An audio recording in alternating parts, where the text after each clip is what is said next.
പക്ഷേ ഇത് കഴിക്കുന്നതുകൊണ്ട് നമ്മുടെ ബേബിക്ക് വളരെയധികം നല്ലതാണ്. ബേബിയുടെ ബ്രെയിൻ ഡെവലപ്മെൻറ്റ്, തൈറോയ്ഡ് ഡെവലപ്മെൻറ്റ് എല്ലാം വളരെ ഭംഗിയായിട്ട് നടക്കും.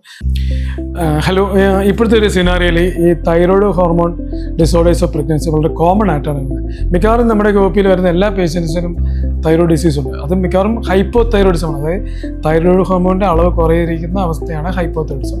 തൈറോയ്ഡ് കൂടുതലായിരിക്കുന്ന അവസ്ഥ ഹൈപ്പർ തൈറോയിഡിസം. ഹൈപ്പർ തൈറോയിഡിസം അപൂർവമാണ്, പക്ഷേ ഹൈപ്പോ തൈറോയിഡിസമാണ് കോമൺ ആയിട്ട് കാണുന്നത്. അതിനകത്ത് തൈറോയ്ഡ് ഹോർമോണിൻ്റെ ലെവൽ ഭയങ്കര കുറവായിരിക്കും. അപ്പോൾ എല്ലാവർക്കും ഒരു സംശയം, ഈ TSH ലെവൽ നോക്കിയിട്ടാണ് നമ്മൾ ഈ പ്രഗ്നൻസിയിലെ ഈ തൈറോയ്ഡ് ഹൈപ്പോ തൈറോയിഡിസം മാനേജ് ചെയ്യുന്നത്. അപ്പോൾ ആദ്യത്തെ ഒരു 20 ആഴ്ച തൈറോയ്ഡ് ഹോർമോണിൻ്റെ ലെവൽ 2.5 താഴെ നിർത്താനും 20 നിന്ന് 40 ആഴ്ച വരെ തൈറോയ്ഡ് ഹോർമോൺ ലെവൽ ഒരു 3 താഴെ നിർത്താനാണ് നമ്മൾ ശ്രദ്ധിക്കേണ്ടത്. അപ്പോൾ ഇതിന് അനുയോജ്യമായിട്ടുള്ള തൈറോയ്ഡ് ഹോർമോൺ റീപ്ലേസ്മെൻ്റ് ആണ് നമ്മൾ കഴിക്കേണ്ടത്. പിന്നെ എല്ലാവർക്കും ഒരു പേടിയാണ് ഈ തൈറോയ്ഡ് ഹോർമോണിൻ്റെ അതായത് തൈറോക്സിൻ കഴിച്ചാൽ കുട്ടിക്കോ അല്ലെങ്കിൽ അമ്മയ്ക്കോ ഭയങ്കര ആരോഗ്യ പ്രശ്നം ഉണ്ടാവും എന്നുള്ളത് ഭയങ്കര സംശയം. പക്ഷേ ഇത് കഴിക്കുന്നതുകൊണ്ട് നമ്മുടെ ബേബിക്ക് വളരെയധികം നല്ലതാണ്. ബേബിയുടെ ബ്രെയിൻ ഡെവലപ്മെൻറ്റ്, തൈറോയ്ഡ് ഡെവലപ്മെൻറ്റ് എല്ലാം വളരെ ഭംഗിയായിട്ട് നടക്കും.